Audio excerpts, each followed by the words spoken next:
Hello, everybody. This is Anthony again, and so I'm also reading a lot of Dr. Amen's information, and I came across this one story that he tells in here, and this is like really good because it talks about better relationships through biochemistry. Because he said holding grudges is being impulsive in relationships, and it could be possible that it's a brain dysfunction.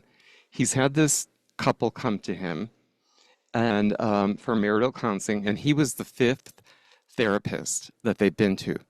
So it didn't look good. It didn't look good for them, and so Betsy was a pro at holding grudges, and she's still harboring resentments that happened 15 years ago. Okay.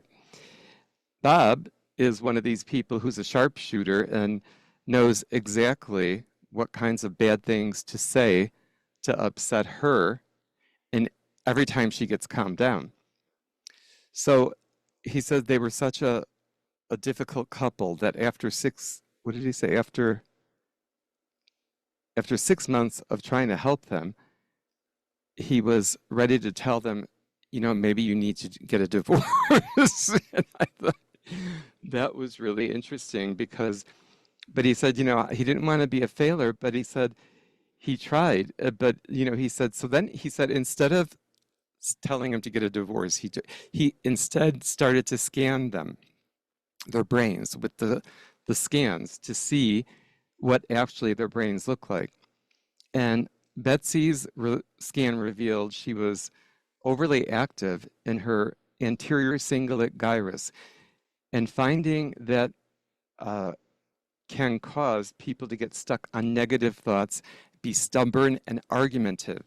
So isn't that interesting? And also keep her in that loop of the holding the grudges. So the night before, he read this article and he said, you know what, maybe some certain antidepressants might help. So he decided he was going to try this. And he said he put, he took the antidepressants to calm down this part of the brain. He put Betsy on one, and on Bob, because he had a lower activity with prefrontal cortex, he gave him something for ADD and his conflictive behavior seeking. And he said, and don't come back for 30 days. I do not want to see you for 30 at least. And don't stop taking the medication either. So when they came back to his office, instead of one sitting on one side of the room and then the other one sitting on the other side, they actually sat next to each other and held hands.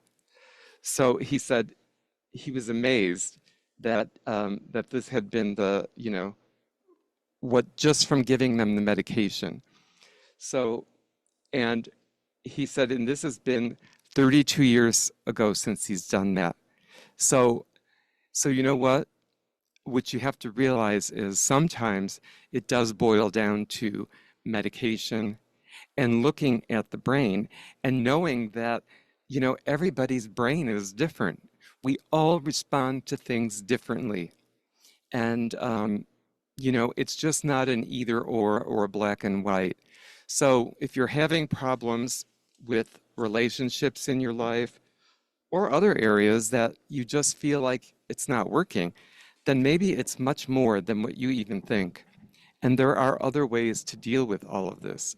So I do this because it's taken me this long to figure out that there was something deeper and better that I could do for myself, like the TMS, to get my brain functioning better.